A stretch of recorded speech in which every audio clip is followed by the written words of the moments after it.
एक दिन महाराज अवधेश राज सभा में बैठे, हजारों अयोध्यावासी प्रजाजन सब सामने बैठे हैं, मंत्री लोग बैठे हैं। और जब महाराज अवधेश सभा में बैठे हैं, सिंहासन आरूढ़ है, उसी समय किसी ने धीरे से कहा, महाराज आपके समान त्रिभुवन में तीनों कालों में कोई सौभाग्यशाली नहीं है। त्रिभुवन तीन काल जग माही, भूरि भाग दशरथ सम नाहि। और जिस समय बड़ाई की प्रशंसा की तो मानस में एक दर्शन आता है। बड़ाई तो हम आपकी भी सब लोग करते हैं, लेकिन हम वो कर्म नहीं कर पाते जो अवधेश ने किया। भरी सभा में सिंहासन पर बैठे हैं और उसी समय अवधेश ने राय सुभाय मुकुर कर लीना, वदन बिलोक मुकुट समकीना। मानस में दर्शन आया। अवधेश ने स्वभावगत अवधेश के ऐसा था, स्वभाव से ही एक शीशा लिया, दर्पण लिया, अपना मुख दर्पण में देखा। आप कहोगे ये कैसी विचित्र बात हुई। एक राजा सिंहासन पर बैठा है, सभा लगी हुई है और सभा के बीच में कोई राजा दर्पण निकाले और शीशे में अपना मुंह देखने लगे, तो ये तो बड़ा विचित्र सा काम हो गया। कोई ऐसा करता है क्या? शीशा सब देखते हैं, दर्पण सब देखते हैं, पर किसी घर में अकेले कमरे में वहां तो सब देखते हैं, पर भरी सभा में कोई शीशा देखता है क्या? यहां ध्यान देना, दर्पण का मतलब केवल बाहरी से नहीं है। दर्पण का एक और अर्थ है, और वो ये है कि आपका मन ही वो दर्पण है जिसमें आप जब जब प्रशंसा मिले तब तब एक बार झांक करके देख लो कि इस प्रशंसा का सच्चा अधिकारी मैं हूं भी कि नहीं हूं। मन ही वो दर्पण है। और मानसकार कहते हैं अवधेश सावधान है, तो अवधेश ने दर्पण में मुख देखा, थोड़ा सा मुकुट टेढ़ा लगा और अवधेश ने उस टेढ़े मुकुट को सीधा किया। और जब मुकुट को सीधा किया तो दो चार श्वेत बाल नजर आए, और श्वेत बाल जब नजर आए तो अवधेश को लग गया कि ये सब श्वेत बाल मुझे उपदेश कर रहे हैं। महाराज कब तक ये मुकुट संभालते रहोगे? अरे अब आपकी वृद्धावस्था प्रारंभ हुई। सफेद बाल किस चीज का प्रतीक है? बुढ़ापे का ना। देखो कुछ पहचान है, कुछ चीजें ऐसी जो भगवान सावधान करते हैं जीव को कि अब तुम्हारा बुढ़ापा आ गया है, दुनिया में समय कम रह गया है, इसलिए भजन करो। लेकिन क्या जीव मानता है? सबसे पहले बाल पकने लगे, सफेद होने लगे, तो ये भगवान का पहला एक सावधान करने के लिए आपको संकेत मिला। अब बुढ़ापा आने वाला है, लेकिन महाराज सफेद का काला भी होने लगा, तो बुढ़ापे को कौन मानता है ना। आज 15 वर्ष के बच्चे के बाल इतने काले नहीं होंगे, 70 वर्ष के बाबा जी के मिल जाएंगे, तो कोई समझने को तैयार नहीं। भगवान ने दूसरा संकेत दिया, आंख कमजोर होने लगे तो समझ लो बुढ़ापे की निशानियां। अब आज का अपवाद मत ले लेना कि आज तो छोटे छोटे बच्चों को भी आंख पर चश्मा चढ़ जाता है, लेकिन ऐसा प्रकृति का नियम है कि जब अवस्था ढलने लगे तो आंख कमजोर होने लगी, और ये भगवान का संकेत है। लेकिन मानसकार मानस में कहते हैं, अन्य शास्त्रों में ग्रंथों में आता है, जब जब नज़र कमजोर होने लगे तो भगवान का संकेत है। अब दुनिया को कम देखो, अब अध्यात्म की ओर जाओ, मंदिर की ओर जाओ, सत्संग की ओर जाओ, वहाँ जाओ। अब दुनिया को देखना कम करो। लेकिन जीव मानता है। महाराज नज़र कमजोर हुई सो बढ़िया से बढ़िया चश्मा लगा लिया। अब आप कहो, किसी ने कहा कि नहीं, बुढ़ापे की एक और निशानी, जैसे ही बुढ़ापा आने लगता है ना, वैसे ही हाथ पैर में दर्द शुरू हो जाता है। सो महाराज इतनी बढ़िया बढ़िया थेरेपी आज आ गई हैं, लेकिन कोई मानने को तैयार नहीं है। अवधेश के जीवन में पहली बार अवधेश ने 2-4 सफ़ेद बाल देखे और अवधेश ने कहा कि मुझे मुकुट राम के मस्तक पर धारण करा देना चाहिए। इस चीज़ को लोग समझने को तैयार नहीं है। और एक बात और भी कहें, अगर प्रसंग बस बात आई है, आज का समय भी वो नहीं रह गया। आज महाराज यदि माता पिता अपने स्वस्थ रहते रहते बच्चों को सब सौंप दें तो कई बार गड़बड़ भी हो जाती है। वही बच्चे माता पिता को वृद्धाश्रम में छोड़ देते हैं, ऐसा भी है। तो अगर हम कहें कि वो तो त्रेता था, ठीक है, लेकिन आज माता पिता को भी कुछ तो बचा कर रखना चाहिए, क्योंकि कुछ रहेगा तो सेवा भी होती रहेगी। जो आज के वातावरण चल रहे हैं उन वातावरण में मानस में दर्शन आया। अवधेश राय सुभाय मुकुर कर लीना, बदन बिलोक मुकुट सम कीना, और श्रवण समीप भय सित केसा। श्वेत केशों ने, मानो कान के बगल में बाल सफेद हैं, इसका मतलब कान में ही तो उपदेश होता है, कोई बात कान से ही सुनी जाती है। तो अवधेश को लगा ये सफेद बाल मुझे उपदेश कर रहे हैं कि महाराज बुढ़ापा आ गया, अब दुनिया से थोड़ा थोड़ा पीछे हटना शुरू कर दीजिए, जिम्मेदारियां राम को दे दीजिए। अवधेश ने पूरी भरी सभा के बीच में किसी के सामने कुछ कहा नहीं, सीधा गुरुदेव के पास आए, गुरु चरणों में प्रणाम किया, नमन किया। महाराज ऐसा मेरा भाव है, लेकिन मेरे भाव के साथ साथ पूरी अयोध्या वासियों का ये भाव है कि राम सब प्रकार से सब लायक हैं, इसलिए अब राम जी को अवध का सिंहासन सौंप दिया जाए। लेकिन महाराज मैं आपसे प्रार्थना करने के लिए आया हूँ, आप जो उचित समझें वो मुझे आदेश करें। और देखो एक बड़ी बढ़िया बात, ऐसे ही किसी को सिंहासन पर नहीं बिठा सकते, ऐसे ही किसी को सत्ता नहीं दे सकते। ये हजारों लाखों प्रजाओं के भविष्य का सवाल है, ऐसे ही किसी को नहीं। आजकल क्या हो रहा है महाराज, क्या हो रहा है, लायक हो तो नालायक हो तो बस जो राजा है उसका बेटा है इसलिए आगे बढ़ा दिया कि इसे तुम। राजे महाराजाओं के समय में वो स्थिति थी।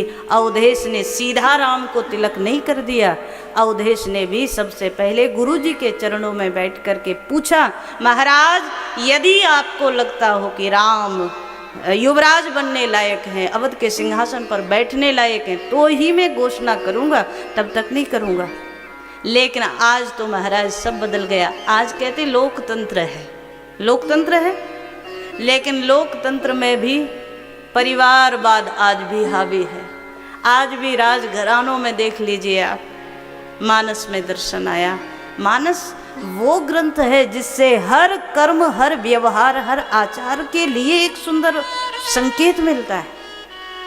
मानस में दर्शन आया। गुरुदेव ने जब सुनी बात तो गुरुदेव ने एक ही स्वर में कह दिया, अवधेश आप महाराज हैं, आप निर्णय कर सकते हैं सिंहासन किसको देना है, लेकिन आपने मुझसे पूछा है तो मैं इतना ही कहूँ, बेग विलंब न करिए नृप साजिए सबुई समाज। अरे राम से ज़्यादा लायक और कौन मिलेगा, केवल मैं ही नहीं पूरी प्रजा चाहती है राम राजा बने। इसके लिए अवधेश बोले, महाराज कोई मुहूर्त बता दीजिए, कोई शुभ मुहूर्त, कोई अच्छा वार, कोई अच्छा समय।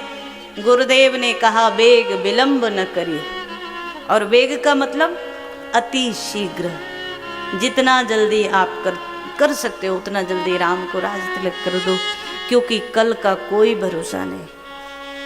अवधेश आए, लौट करके सभा का आयोजन किया, हजारों लोग सभा में बैठे और अवधेश ने सबके बीच में, मंत्रियों के बीच में कह दिया, गुरुदेव का ऐसा आदेश है और मैं भी ऐसा सोचता हूँ, क्या आप सब मेरे मत से सहमत हैं?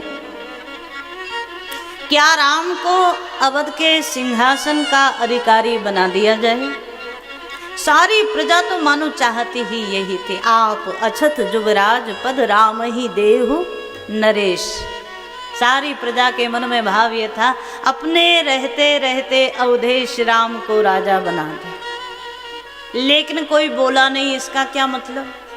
सबके मन में बात थी, पर किसी ने अवधेश को कहा नहीं ऐसा कर दो। उसके पीछे भाव ये है, राजा कब बदलना चाहिए?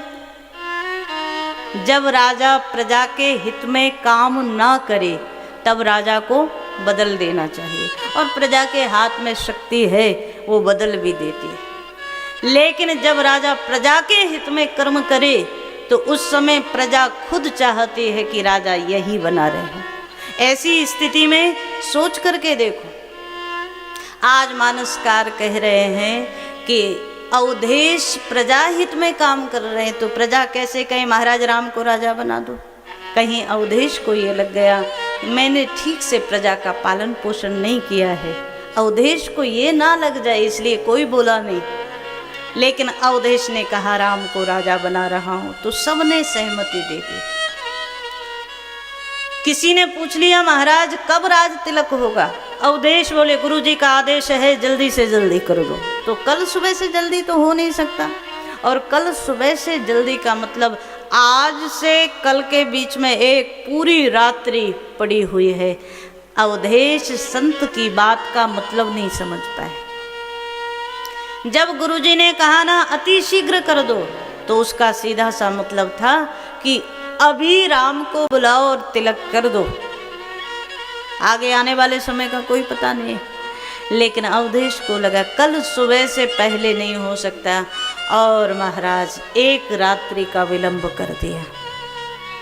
रात्रि बीच में आई और कल पर बात गई, तो कल क्या होगा कुछ पता नहीं। इसलिए संत जन कहते हैं जो शुभ कर्म करना है वो कल पर मत डालो, आज कर लो। आप कहें कैसे, मानसकार तो प्रमाण दे रहे हैं ना। अवधेश ने राम राज तिलक जैसी शुभ वस्तु के लिए कल का दिन निश्चित किया, और वो कल 14 वर्ष के बाद आया है महाराज। मानसकार कहते हैं आज सारे अयोध्यावासी आनंदित हुए, चारों ओर भगवान के राज तिलक की तैयारियां होने लगीं। लेकिन उसी समय जब सब लोग राज तिलक की तैयारियों में लग गए, देवताओं ने सरस्वती जी को भेजा है कि आप जाइए, अवध का सुख दुख में बदल जाए ऐसा कोई काम कर दीजिए। राम जी राजा बन गए ना, राम जी यदि सिंहासन पर बैठ गए तो रावण का वध असंभव हो जाएगा। पहले भगवान बन जाएं, लीला करें बाद में। सरस्वती जी एक बार तो बोले हैं कि वैसे ऊंचाई पर रहने वाले का चिंतन भी ऊंचा हो ये जरूरी नहीं। और सरस्वती जी बहुत सुंदर बोले हैं,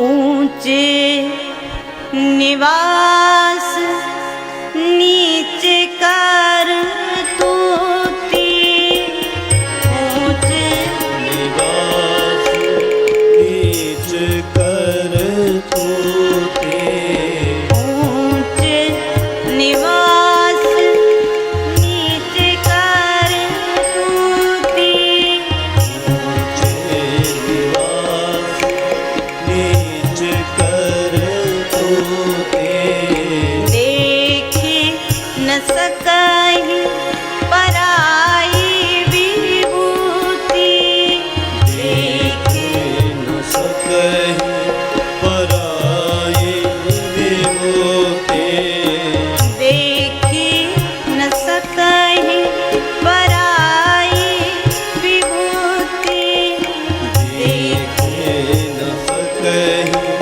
पराई विभूति, ऊंच निवास नीच करतूती, देख न सकहि पराई विभूति।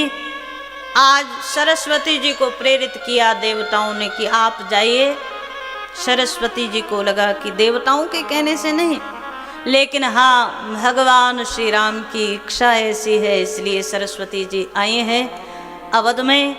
सारी अयोध्या में सरस्वती जी घूमी, लेकिन कहीं भी कोई भी एक पात्र भी ऐसा नहीं मिला जो राम विरोधी चिंतन रखता हो। और तब मानस में दर्शन आया। आज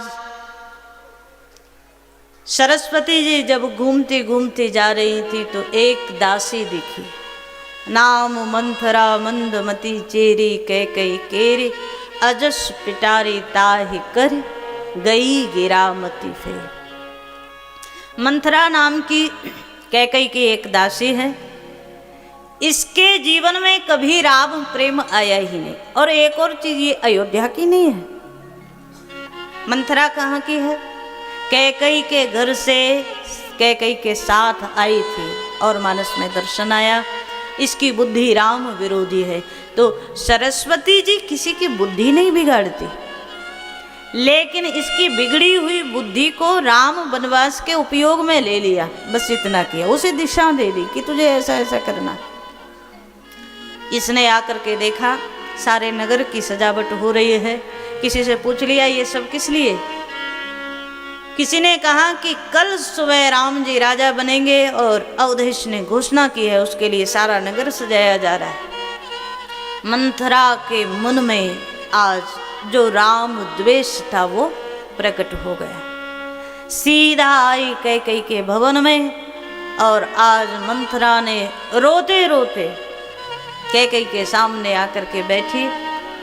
एक बार कैकई की दृष्टि पड़ी, कैकई ने देखा जो मंथरा सारी दुनिया को रुला दे वो मंथरा रो रही है, उसकी आंख में आंसू है। कोई बड़ा कारण हुआ होगा। कई लोग ऐसे हैं ना, वो खुद नहीं रो सकते, वो दूसरों को रुला सकते। तो मंथरा उन पात्रों में है, वो खुद रोए। कैकई उठ करके आई, मंथरा के बगल में आकर के बोल पड़ी कि मंथरा क्या बात हुई, क्यों रो रही है? मंथरा ने एक भी बात का उत्तर नहीं दिया और ज़्यादा जोर जोर से रोने लगी, नाटक करने लगी। और ऐसे लोग जो समाज के लिए गलत सोच रखते हैं, ऐसे लोग नाटक करने में भी नंबर 1 होते हैं। मंथरा उनमें से। कैकई को लगा कोई बहुत बड़ी घटना शायद अवध में घट गई जो मंथरा रो रही है और इतना रो रही है। सभय रानी कह कह सिकिन कुशल राम महिपाल। आज कैकई मंथरा के सामने बोल पड़ी कि अच्छा एक बात बताओ, सब कुशल है, अयोध्या में सब ठीक है? मंथरा बोली कि आपको किसकी कुशलता की चिंता है? मानसकार तब जो बोले हैं। कैकई ने सबसे पहला नाम लिया, सभय रानी कह कह सिकिन कुशल राम। राम कुशल से है कि नहीं? और मंथरा को नख से शिखा तक मानो ईर्ष्या की अग्नि में जलने लगी। अरे इसी राम के विरोध में करने के लिए आई थी और उसी राम की सबसे ज्यादा चिंता है। महारानी जी, राम तो सदा कुशल हैं, उनका क्या बिगड़ने वाला है? आपको चिंता करनी चाहिए अपनी कुशलता की। कैकई बोली क्या मतलब? मंथरा ने आज कैकई से कह दिया कि राम तो कल राज सिंहासन के अधिकारी बन जाएंगे, अवधेश राम को राज तिलक करने वाले हैं। ऐसे में राम तो कुशल ही कुशल है। हाँ, लेकिन एक बात याद रखना, जिस क्षण राम राज सिंहासन पर बैठ जाएं उस दिन से, उस क्षण से आपकी कुशलता संदिग्ध हो जाएगी। आप कुशल हो कि नहीं इसकी चिंता करो। मंथरा की बात सुने राम राज तिलक की मानसकार तो कहते हैं कैकई उठ करके नाचने लगी। मेरा राम राजा बने, इससे ज़्यादा आनंद का विषय क्या होगा? मेरा राम सदा सदा से मेरे मन में भाव था अवध का सिंहासन राम को मिले, और आज वो मंगल घड़ी आई है, आज शुभ घड़ी आई और तू रोती हुई सूचना दे रही है। तेरी कही हुई बात जिस दिन फल जाए, मंथरा के सामने कैकई बोली, उस दिन तू जो मांगेगी तुझे मुंह मांगा इनाम मेरी ओर से। मंथरा ने देखा कि कैकई जी तो राम जी के राज तिलक की सूचना सुनकर के आनंद मना रहे हैं, मानसकार दर्शन करा रहे हैं। अगर कोई और होता तो सोच लेता, जो राम विरोधी जिसका मन है ही नहीं उसको कैसे राम के विरोध में खड़ा करूं? लेकिन मंथरा जैसे पात्र जल्दी से हार नहीं मानते महाराज। मानस में दर्शन आया, इसने मन ही मन सोच लिया, जो कैकई राम राज तिलक की बात सुन करके आज आनंदित हो रही है, उसी कैकई को राम के विरोध में ना कर दूं तो मेरा नाम मंथरा नहीं। ऐसे पात्र जल्दी से हार नहीं मानते। और मंथरा है क्या? आपको क्या लगता है? कभी कोई कैकई की दासी मंथरा रही होगी ऐसा मत मान लीजिए। ये जो कथाएं हैं ये आज भी उतनी ही प्रासंगिक हैं। हमारे जीवन में मंथरा है क्या? थोड़ा सा सोच कर देखो। और कई बार हम तो कह देते हैं मन से कि कुछ पात्र ऐसे हैं जो कहाँ गए कुछ पता नहीं चला। जैसे महाभारत में शकुनी है, मानस में रामायण में मंथरा है। तो ऐसे पात्र, अभी मंथरा आई और यहाँ से वनवास तक की घटना में दिखाई देगी। बाकी थोड़ा सा और उसके बाद मंथरा कहाँ गई किसी को पता है? कहाँ गई? ये मानो सबसे बड़ी बात यह है कि मंथरा कोई पात्र ही हो ये जरूरी नहीं। तुम्हारे अंदर जो भेद बुद्धि है, तुम्हारे अंदर जो ईर्ष्या है, तुम्हारे अंदर जो जलन है, वो जलन के रूप में मंथरा ही तो तुम्हारे भीतर बैठे है। जिस दिन ये आ जाए, भाई को देखकर भाई आज उसकी उन्नति को बर्दाश्त ना कर पाए, भाई आगे निकल गया मैं पीछे रह गया, तो कहीं ना कहीं समझ लेना कि मंथरा जाग गई, बैठी तो सबके मन में। और कई बार पात्र के रूप में भी मिल सकती हैं। आपके घरों में आए और देखे सास बहू में ज़्यादा बन रही है और कोई तीसरा आकर के ऐसी ऐसी बात कर जाए कि आज ही झगड़ा शुरू हो जाए, तो समझ लेना मंथरा ही थी, वेश बदल करके आ गई। तब त्रेता था, आज कलयुग है। पर मंथरा तो यही है। मंथरा मतलब सुख को, किसी के सुख को, किसी के आनंद को जो बर्दाश्त ना कर पाए, वो मंथरा। आज ये बोल पड़ी कि महारानी जी आप क्या कह रही हो, राम को राज तिलक होगा तो आपको आनंद होगा? कैकेयी बड़ा सुंदर बोली है, अरे ये रघुकुल की परंपरा है, ये भारत की सनातन की परंपरा है। बड़ा भाई राजा बनता है, बड़ा भाई स्वामी बनता है और छोटा उसकी सेवा में आनंद लेता है, ये परंपरा है। जेठ स्वामी सेवक लघु भाई, जेठ स्वामी सेवक लघु भाई, जेठ स्वामी सेवक लघु भाई, जेठ स्वामी सेवक लघु भाई, यह दीन कर कुल रीति सुहाई, यह दीन कर कुल रीत सुहाई, यह दीन कर कुल रीति सुहाई, यह दीन कर कुल रीत सुहाई। यही कैकेयी बोली है मंथरा से, मंथरा ये दिन कर कुल रीत सुहाई। सूर्यवंश की परंपरा है, जेठ स्वामी सेवक लघु भाई। आजकल तो महाराज स्थितियां बदल गई ना। भाई कहता है कि हम तुमसे छोटे हैं क्या? भाई ही भाई को बड़ा मानने के लिए तैयार नहीं है। लेकिन कहीं ना कहीं चिंतन करके देखो, राम के संस्कारों की आज परिवारों में सबसे ज़्यादा आवश्यकता है। भगवान श्री राम के संस्कार बने रहेंगे तभी परिवार चल पाएंगे, वरना तो महाराज पहले एक समय होता था, परिवार में एक व्यक्ति परिवार का मुखिया कमाता था और पूरा परिवार आनंद के सहित बैठ कर के खाता था। ज़्यादा आनंद था, ज़्यादा सुख था, ज़्यादा प्रेम था। आज परिवार का हर सदस्य कमा रहा है तो भी परिवार से आनंद चला गया, सुख चला गया, शांति चली गई और तो और प्रेम भी चला गया। परिवार किसे कहते हैं? एक छत के नीचे 10 लोग रहें उसका नाम परिवार नहीं है। परिवार वो है जो एक छत के नीचे रहते हुए एक दूसरे के दिल में रहे, उसका नाम परिवार है। अगर वहाँ से प्रेम मिट गया तो भले ही एक घर में रहो, कोई लाभ नहीं। एक घर में रहने से परिवार नहीं, एक दूसरे के मन में रहने से परिवार है।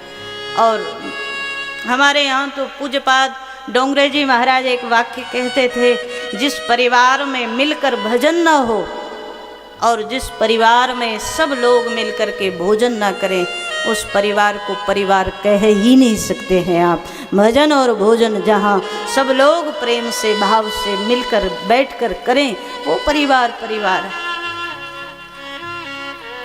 आज तो सब स्थितियां बिगड़ती चली जा रही हैं। संयुक्त परिवार आज मिलना बड़ी बात है महाराज। अभी कल ही चर्चा हो रही थी, जहाँ निवास है हमारा, तो बता रहे थे वो लोग सब कि हम भले ही दूर दूर रहते हैं लेकिन एक संयुक्त परिवार है, सब भाइयों में बड़ा प्रेम है, सब भाइयों में बड़ा स्नेह है। तो ये भगवान की बड़ी कृपा है। आज परिवारों में प्रेम बना रहे तो सबसे बड़ी दौलत आपने कमा ली।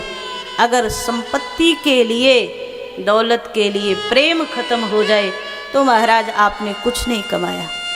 यहाँ प्रेम बना रहे, ये बड़ा जरूरी है।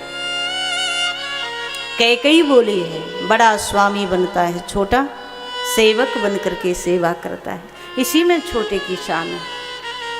और एक बार तो बोल पड़ी कैकेयी कि अरे राम जी तो वो हैं जो सब माताओं से ज़्यादा मुझे आदर देते हैं, मुझे प्रेम देते हैं। मेरा राम राजा बन जाए तो मुझे परम आनंद हो जाए। कौशल्या सम सब महतारी, कौशल्या सम सब महतारी, कौशल्या सम सब महतारी, कौशल्या सम सब महतारी, राम ही सहज सुहाय प्यारी, राम सहज सुभाय प्यारे। सबको भगवान राम समान आदर देते हैं, पर मोह पर करही स्नेह विषेकी। कैकेयी बोली मुझको ज्यादा स्नेह देते हैं। मंथरा ने एक बड़ी सुंदर बात कह दी, महारानी जी मैं आपसे ये नहीं कहती कि राम आपको प्रेम नहीं करते, लेकिन वो प्रेम जो राम आपको करते थे वो कल से बंद हो जाएगा। कैकेयी बोली कैसे? मंथरा ने उदाहरण दिया, जैसे कमल को खिलने के लिए पानी की जरूरत है, सूर्य की जरूरत है, लेकिन जब तक पानी होता है और पानी में कमल खड़ा है तब तक सूर्य की किरणों से कमल खिलता है। लेकिन एक दिन जब तालाब सूख जाए तो वही सूर्य जो खिलाने वाला था वही सूर्य जलाने वाला हो जाता है, कमल के फूल को सुखा देता है। मंथरा बोली महारानी जी आपसे एक बात कहूँ, राम आपसे जो प्रेम करते थे वो स्वार्थ का प्रेम था। महाराज अवधेश की प्रिय पत्नी है आप, इसलिए राम आपको ज़्यादा प्रेम करते थे। आपके द्वारा राज सिंहासन तक पहुँच जाए राम, उसके बाद आपको प्रेम करना छोड़ देंगे, वो स्वार्थ का प्रेम है। और मंथरा बोली मैंने तो ऐसा ऐसा अपने कान से सुना है। कौशल्या जी राम जी के पिता से दशरथ जी से कह रही थी, एक बार राम राजा बन जाए उसके बाद यदि कैकेयी हम सब की दासी बन करके रहे तो अवध में रहेगी, वरना अवध से निकाल दी जाएगी। मैंने अपनी कान से सुना है, मंथरा बोली है। ऐसा कभी हुआ है? आपने सुना है कहीं? कहीं पढ़ा है आपने? लेकिन मंथरा जैसे लोग अपनी बात को सत्य सिद्ध करने के लिए किसी भी पात्र का, किसी भी चीज़ का उपयोग कर सकते हैं, झूठ भी बोल सकते हैं। और आज ये झूठ बोली मैंने अपनी कान से सुना है, जिस दिन राम राजा बन जाएंगे उसी दिन भरत को कारागृह में डाल दिया जाएगा, और ऐसे में भरत कारागृह में होंगे और आप दासी बन करके सबकी सेवा में रहोगी। ऐसे में क्या आप अवध में रह पाओगे? मंथरा की बात जब कैकेयी ने सुनी, एक बार तो फटकार दिया, बेकार कुछ भी बोलती है। जैसा शरीर टेढ़ा है ना, 4 जगह से तेरा शरीर टेढ़ा है, कुरूप है, वैसे ही तेरा मन भी बड़ा कुरूप है। अरे मेरे राम के लिए ऐसा बोलती है, मुझे तेरी बात पर भरोसा नहीं।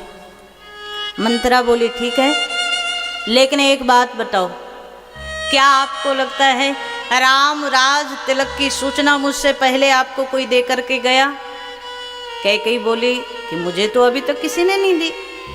और तब मंथरा ने दूसरा झूठ बोला, 15 दिन हो गए नगर की सजावट होते होते, भयो पाख दिन सजत समाजू।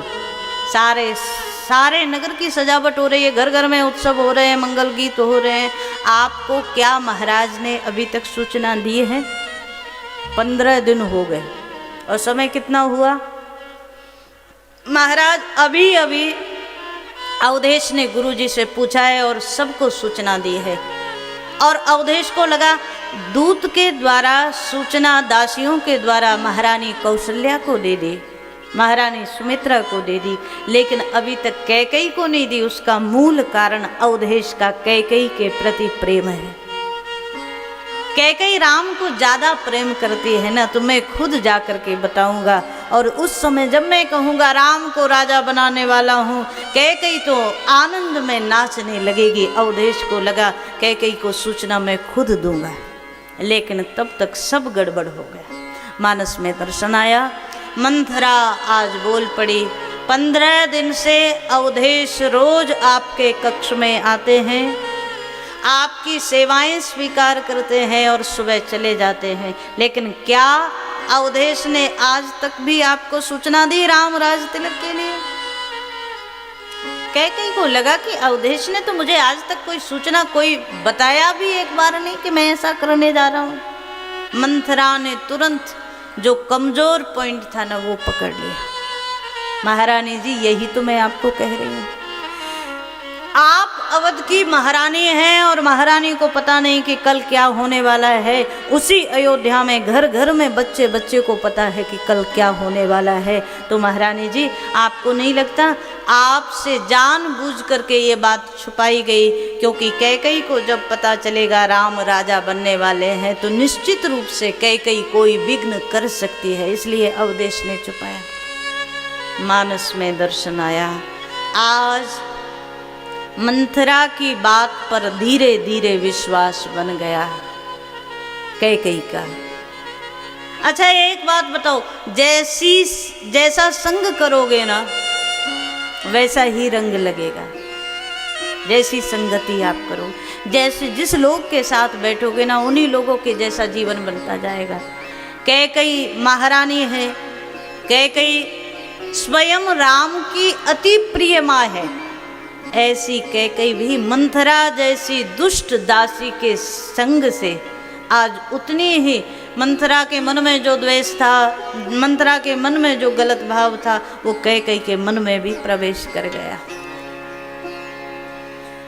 कोना कुसंगति पाय न साई, कोना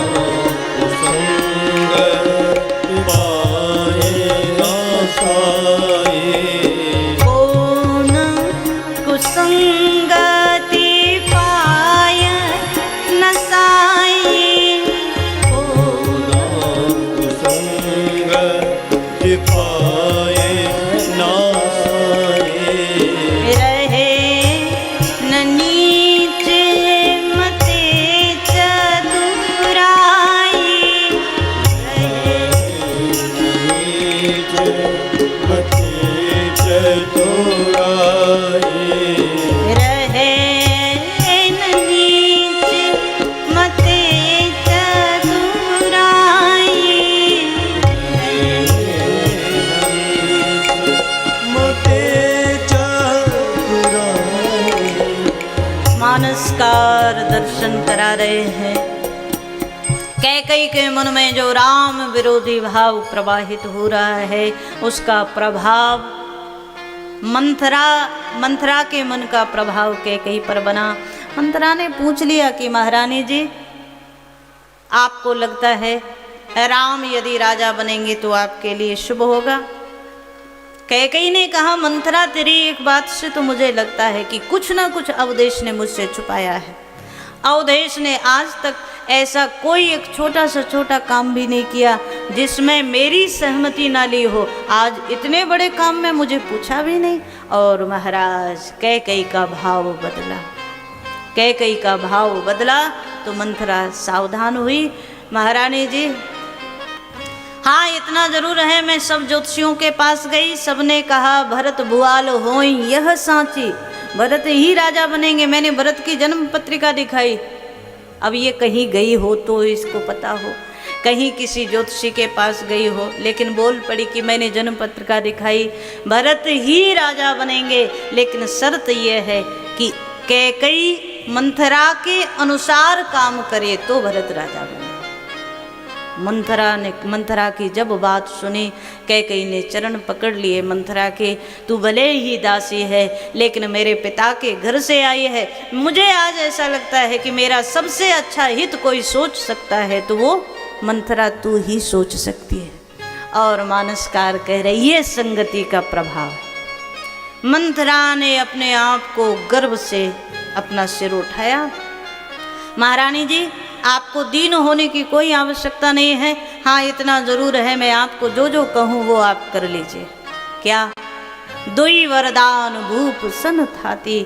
महारानी जी, अभी कुछ नहीं बिगड़ा है, अभी महाराज आएंगे थोड़ी देर बाद आपके पास, 2 वरदान अवधेश से मांग लो। क्या वरदान मैं मांगूं? कैकेयी ने पूछा। मंथरा बोली, लो ये भी मुझे ही बताना पड़ेगा।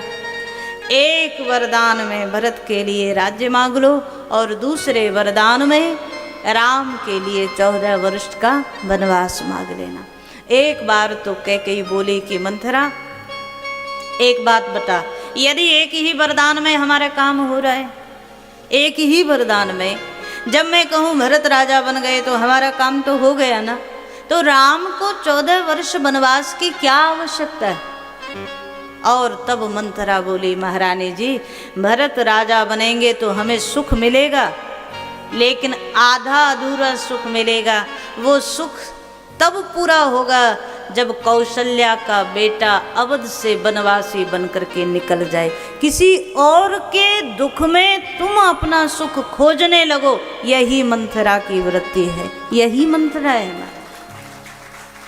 हमें उससे कोई लाभ मिलने वाला नहीं है, लेकिन किसी और के दुख में हम अपना सुख खोजने लगे, ये मंथरा का भाव है, ये मंथरा का चिंतन है।